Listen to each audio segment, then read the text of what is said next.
Oui, bandeko mbote na bino, mbote nzambe aza na bino partout bozali. J'espère que toza biso ko passer ba week-end moko malamu. Total la semaine tozo banda nzambe bombeli biso nini. Bandeko nanga tokolobela mingi awa mingi peza te memuke massacre na Ituri. Population zo kokufa na ndenga kosakana te. Tokolobela so muke liwa ya colonel Moïse Lokito auto kufa na kasho ya Kankokolo. Moïse Lokito azali mutetela. To mona peka mwa image na Kinshasa kota Pascal ndenge nini insécurité za kuna. Alors bandeko total Ituri.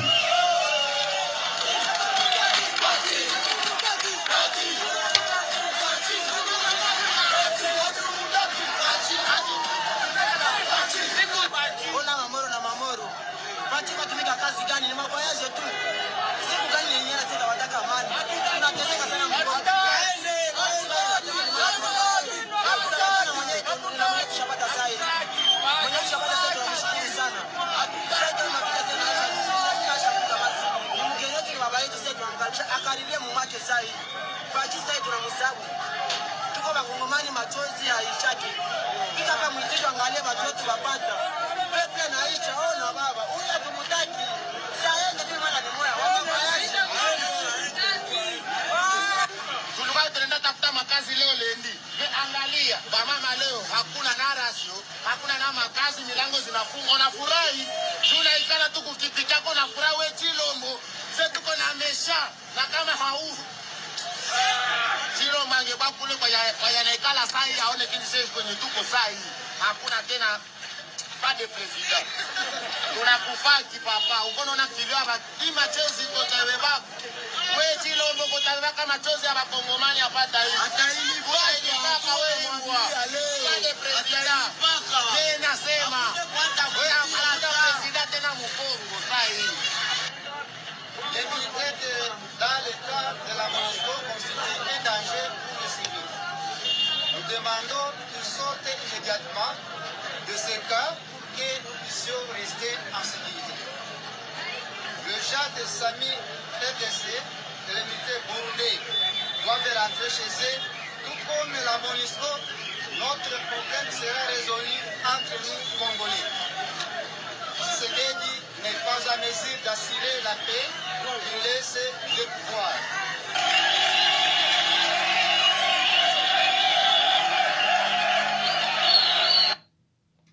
Voilà bandeko.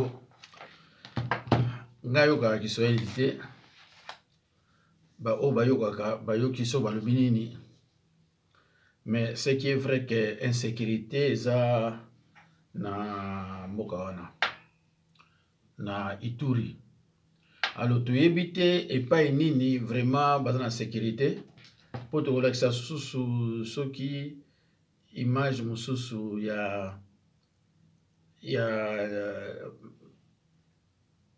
Kinshasa na Pascal bango mpe bazolela kuna ke sécurité za te insécurité.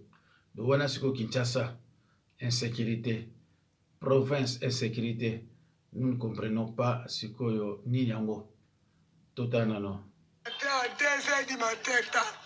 Dans la population,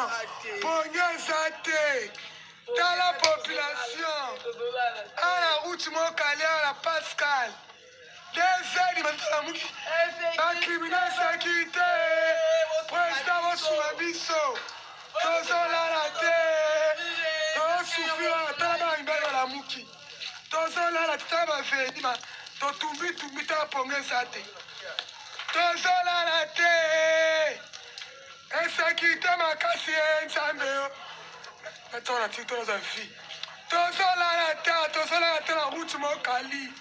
Tozola la terre, ponge sate, Wassouabiso kondi. Tozola la terre, sécurité. Tozola muki na quartier. Tozola la terre, Wassouabiso, ma criminel balé.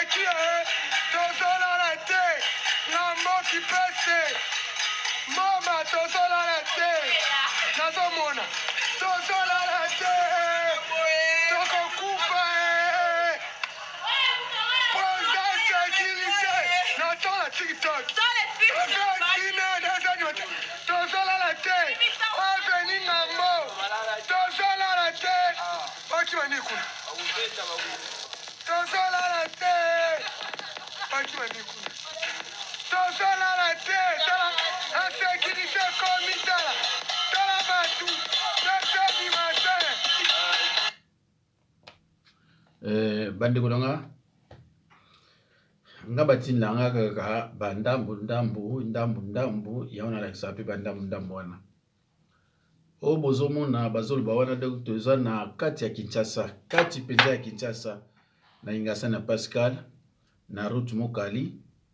Insécurité ya kosakana te na 2h du matin tango pongezelaka ya malamu bato baza libanda bazotumba bapine basi na mibali na bana libanda. Donc ministère ya intérieur azoko kotia sécurité na kini te, mais aza ministère intérieur ya Kinshasa te, ya RDC.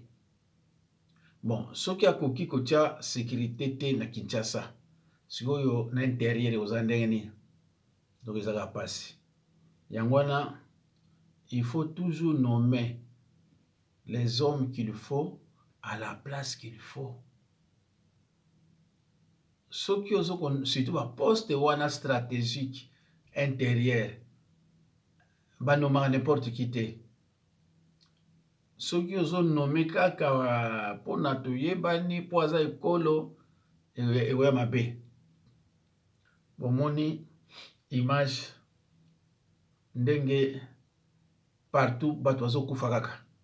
Partout batwazo kufa. Donc sur l'examen siko image ya colonel na kati ya mboka na ye. Colonel Moïse Lokito Mutetela. Bamusu balobi babomiye, bamusu boye, mais tango natali pa ya lalaki na pa ya kufeli. Il paraît moi sina azoya po atala ye. Balingi te atala ye.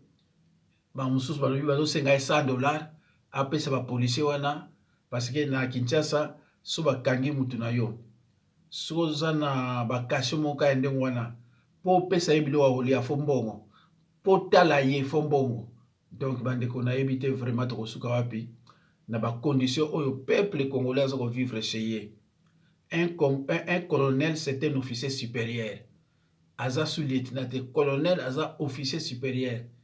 Mais tala ndenge bazoko bomaye tala za ba circonstances ni akufeli na kati ya boloko tomonaka kamera zala kuna babimisaka ye balobaki aza maladi mais oyo wana uti kokufa lokola za congolais Mutetela bako bimisa ye te, c'est regrettable bandeko.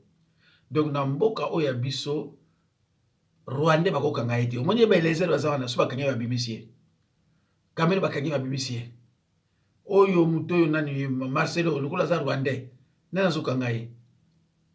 En tout cas biloko wana vraiment soki nzamba kotia loboko te po esila tokoma libre congolais ayeba kaza chez ye eza pasi.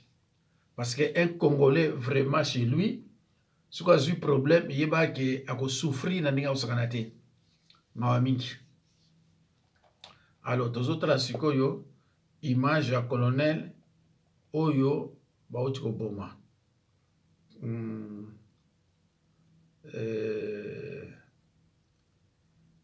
Na fondé la porte, na fondé la fenêtre, ba secte, ba koti. Tango musuboko monango boye bake bon botala image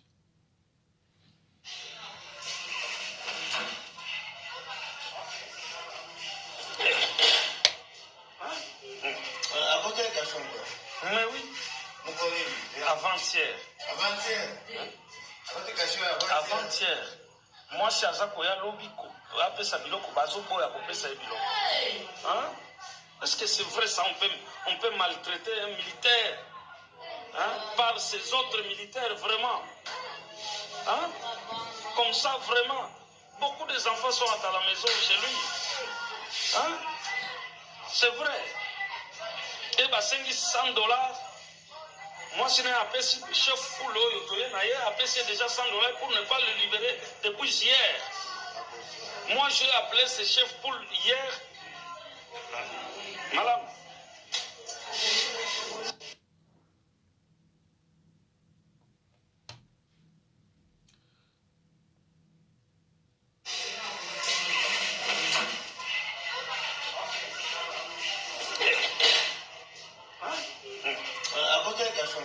Mais oui.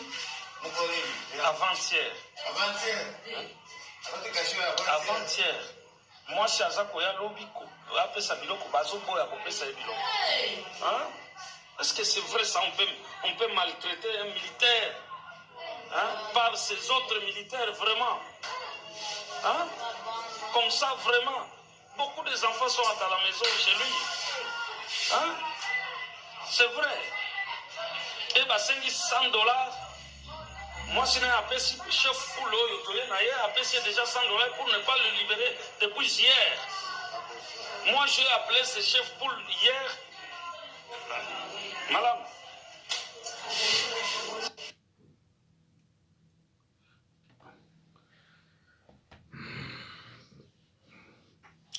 Bandeko, Nambansi, bino oyoki, eza commentaire nangate.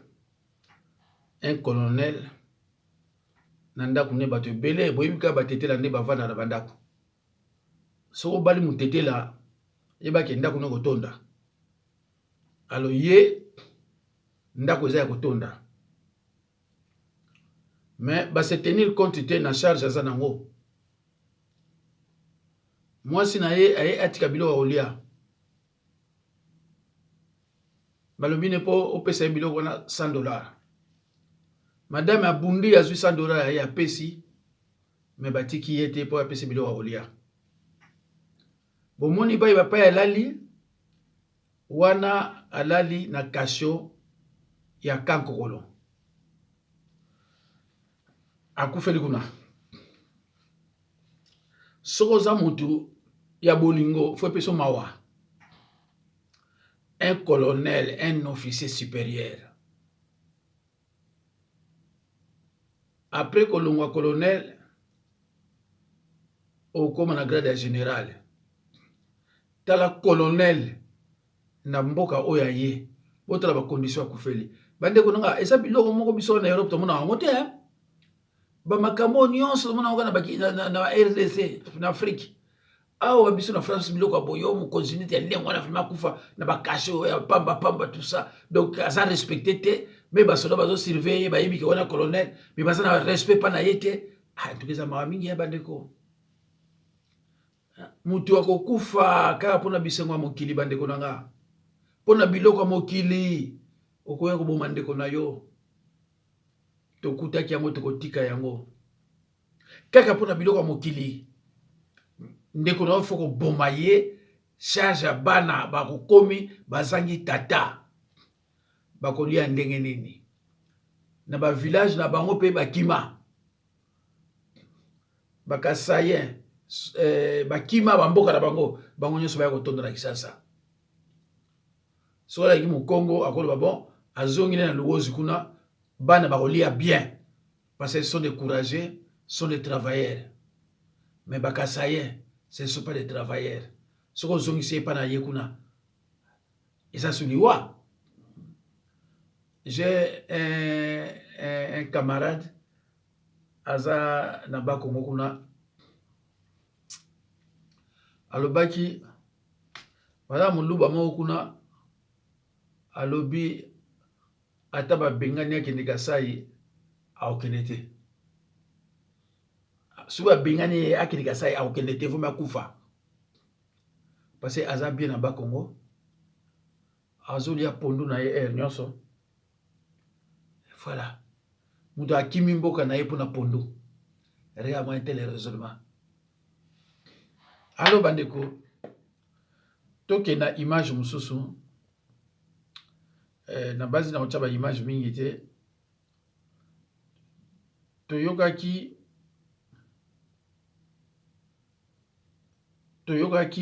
na Kisasa balobaki bana basi oyo bazwa bazemi bako vanda na banda côté faut bakende na classe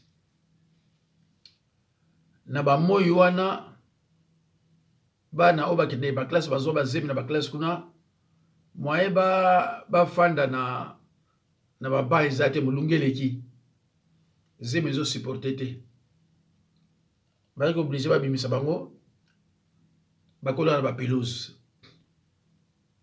tango bino bolobi ke bana classe ya bazemi faut bakende na école mais faut bongisa ba situation na bango te bino bazo tina bakende ga na école ndenge na pasi mulunge yali ventilateur ezate conditionnement des ezate ah bandeko tokomona na RDC ngala kisabino ba image botala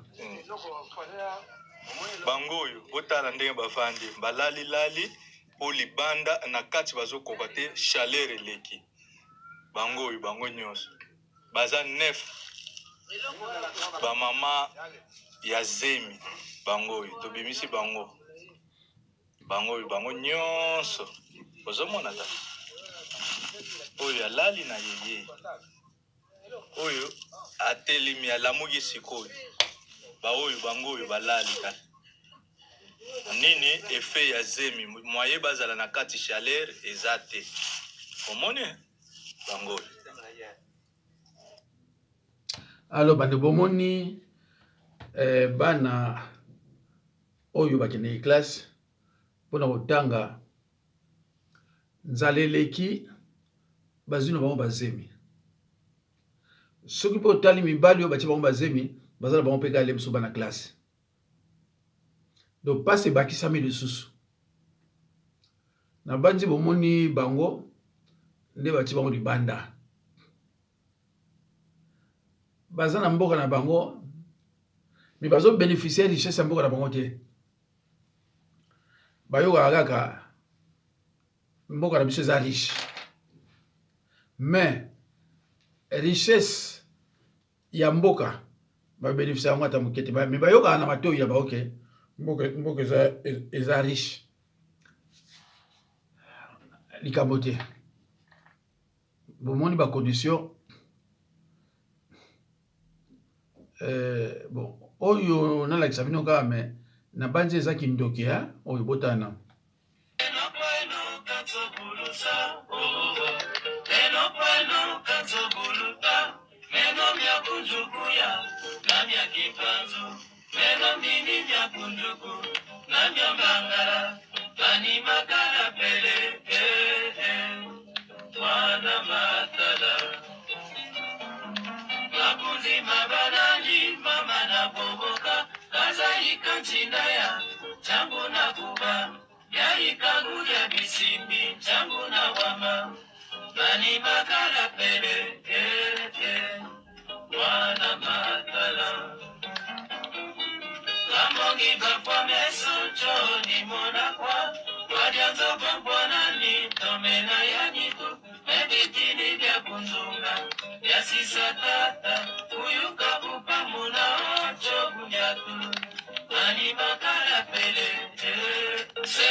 alo bandeko bazosokola ye na tono na mai ya moto oyo eza na marke wana na oyo azosokola ye na ye moko bandeko na banzi bango mobali bazangi ndoki te parce que eza montage te eza bakoni yango wana ezopela bakoni yango wana ezopela nzambe na ngai tokomona oyo tokomona alo bandeko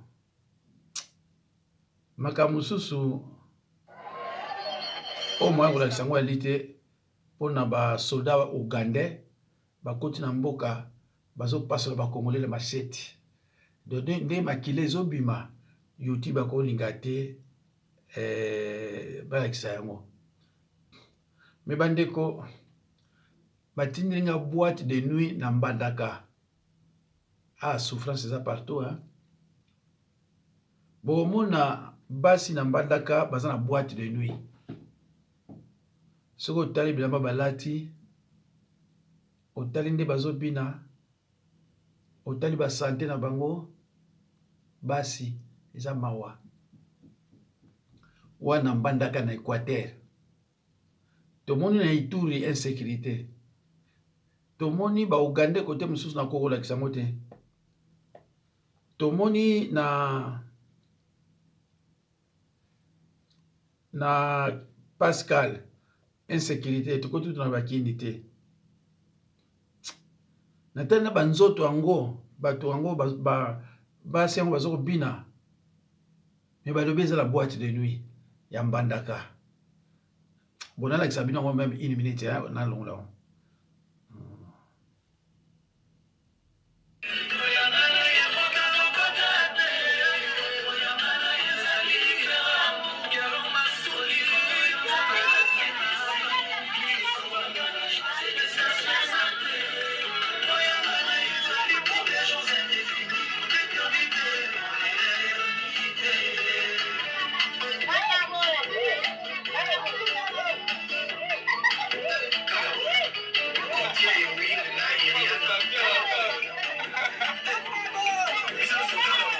mawa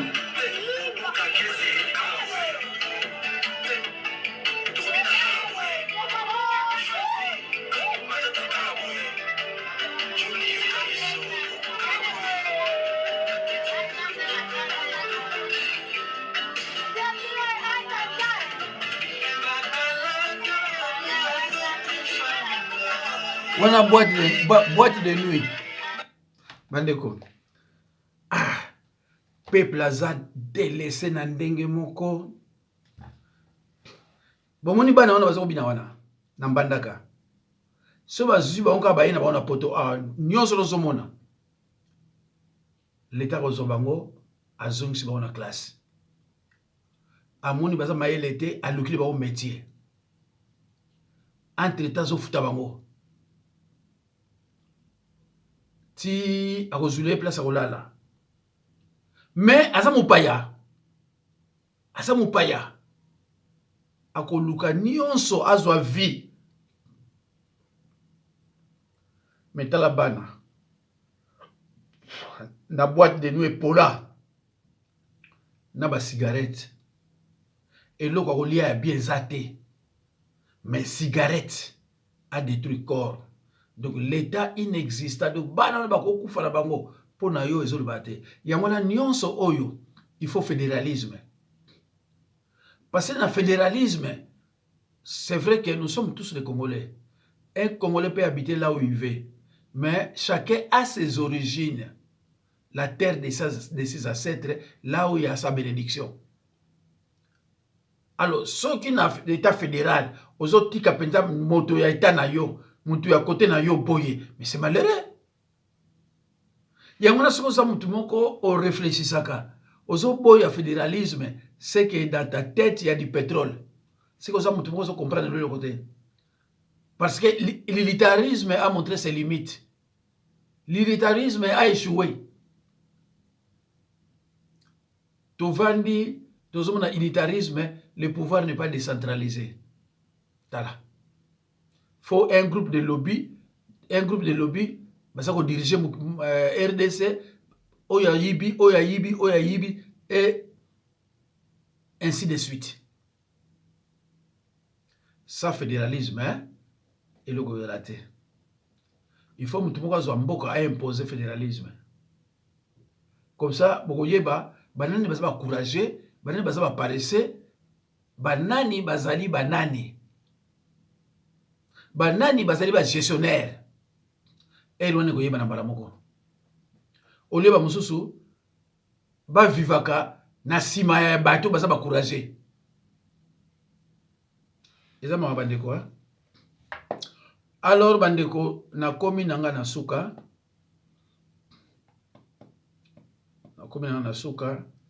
ba telefone po ese bebi vraiment eza mawa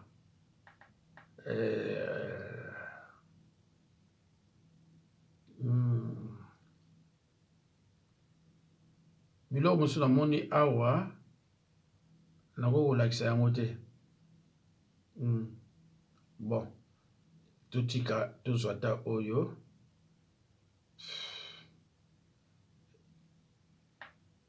gouvernement congolais ne révèle pas dans ses accords avec les États-Unis.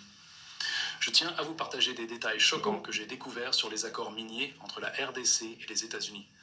En tant que patriote, j'ai été scandalisé en apprenant la réalité, au point d'en être bouleversé. Comme je l'ai dit dans mes précédentes vidéos, cette situation est inacceptable. Félix Tshisekedi brade nos ressources minières, et je pense que même le Parlement et le Sénat n'en sont pas informés. Il gère le pays comme si c'était sa propriété privée. Avant même l'accord avec les États-Unis, Tshisekedi avait déjà un partenariat controversé avec le Rwanda. Plutôt que de construire une raffinerie d'or en RDC pour transformer notre or en lingots et l'exporter directement, il a choisi de faire transiter nos minerais bruts par le Rwanda. Résultat, le Rwanda a construit une grande raffinerie. Le Rwanda pour congolais se cache un plan de découpage et de balkanisation de la RDC où Tshisekedi joue un double jeu. Nous avons besoin d'un président fort et intègre. Voilà pourquoi nous devons mettre fin au régime actuel, nouer des alliances militaires stratégiques, comme avec la Russie, réformer notre armée, expulser l'influence rwandaise. La situation est critique, mais ensemble, nous pouvons reprendre le contrôle de notre destin. Notre souveraineté n'est pas négociable. Réveillons-nous, agissons et luttons pour la RDC, notre pays.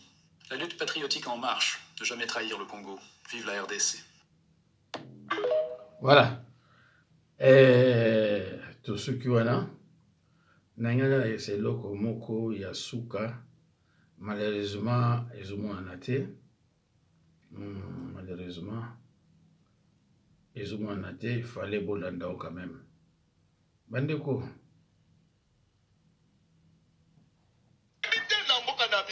Mutokoma ministre kaka asanrichir abimi mususu pa ya asanrichir ministère ya jeunesse nanu namona ata mokolo te abengi bajeune asololi na bajeune soki ezaka ministère te nakoloba omoni meme mboka na biso na mitunaka ka on dit ministre ya travail prévoyance sociale nayebi te gouvernement ya bato mwindu soki tobengaka vraiment bazaka normal balimbisa ngai nasengi pardon. Quand on dit prévoyance, ça veut dire prévoir. C'est-à-dire, c'est prévenir pour l'avenir. Quand on dit social, c'est-à-dire que prévoir pour la société. C'est-à-dire, qu'on sale à l'avance pour la société. Qu'on crée misal. Quand on est ministre du travail, on a un mandat au service. Au créer entreprise. Sur prévoyance sociale, vous pouvez pas travail, vous gérez les gens qui travaillent déjà. Bon, prévoyance sociale, c'est quoi? Et vous croyez que le gouvernement peut créer misal? Il faut que vous la société. Sinon, c'est développement de gagner. Est-ce que le ministre a dit que bande a sombi à tabac, machine à toi et à menuiserie? Et même ministre de l'industrie, c'est presque pas domaine mot. Machine à pas menuiserie, industriel, et batonga de menuiserie. Tozaka na bois ya kitoko ya biso nzete malamu de matabato ekepoto batransforme yango basali kiti yesko kiti ya poto kiti nanga eza importé nde tosomi totie na bakabinet mais les mêmes machines na poto ekotransforme même bois epa na biso bacreye ate menuiserie moko industrielle na malukwa on prend tous les couronnes ici former comme on fait la Kanyama, c'est des choses à louer, mais c'est très loin. Il faut faire Kanyama, c'est presque dans toutes les. You can see que former bango gratuitement. Après, on les paye. Nakisa, lundi na 4h, babi c'était les. Jeune nyoso na match bake musana. Bafanda on ba tombeli bango atana banda balia akun. Bafanda on dit vendredi soir, on s'allait sur bazongi ville. À la fin du mois, il a $300. Ils ont fabriqué par meubles, il y a luxe. Le gouvernement les prend en charge. Pour nous, aussi le thé. Banditisme est aussi le thé. Il va même ce qui est de pépé. Bantu ba yeko la kakul. Ayeko li abimi mécanicien. Mais après ko bimi mécanicien, garage ezao. Oh, ba garage pirate. Ezo baby sambo kabazo cha ba garage na ba avenue. Yo le tazikoy. Former ba mécanicien de NPP. Créer ba garage minen. Biso nyonso okende na mituka kuna te otie na baordinateur bamituka eyo bazocheke bazotravers tofuti bana wana bazofuta musade ekoya te. C'est comme ça que les Chinois se sont développés. La population, on ne fait rien.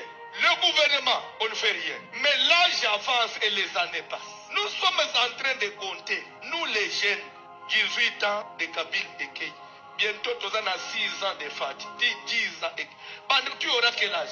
Et on attend la main du ciel. C'est quand même c'est bien des choses. Vous voyez même Bandeko Bazo Beta Badeve Loterie. Toute la jeunesse à la recherche du visa. C'est une main d'œuvre que le pays est en train de perdre. Ces gens-là, ils ont développé Bambo comme ça. Voilà comment Bambo comme ça, ils ont créé comment qu'on soit battu. Deve obeti, ou que kuna, sur résidence. On va nous travailler pour nous, on équiper yo. Et nous sommes en train de perdre l'élite de la jeunesse. Et notre pays est en train de s'affaiblir. Vous savez, quand je me promène du Banda Yambo, chaque église n'a pas le nombre à Banaka Lebele. Je me demande, mais si tous ces gens étaient encore à Kinshasa, vous allez vous en faire au Tchabatu. Si vous avez un voyage, des fois, papa, l'air n'a voyagé, il y a été. Et tout ça, c'est déjà que nous perdons. Pourquoi les Chinois se sont développés vite? Parce qu'ils sont nombreux. Mais nous sommes en train de perdre le nombre. Est-ce que tu peux dire le temps? Est-ce que tu peux dire le temps? Qu'est-ce que j'ai fait de mon temps? Est-ce que tu peux demander à celui qui a témoigné, qu'est-ce que tu fais de toi? Un exemple, par exemple, il y a Bemba, le ministre de la Défense, ça le côté, le ministre de la Transport, on l'a travaillé, abani ko finga kana ye Kabila za étranger. Tala. Sikoyo, na mandat na ita aussi ça, asane le moté. Aucun ministre na Kinshasa a travaillé. Te. Bango nyonso, au mona mandé sili,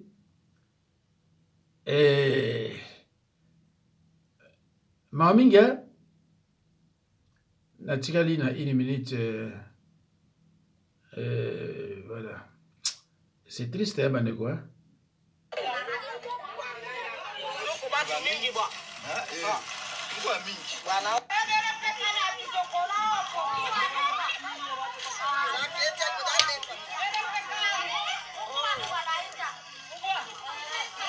Ah, un pays riche, dans la population.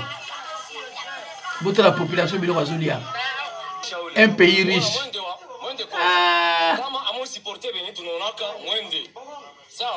Mawa.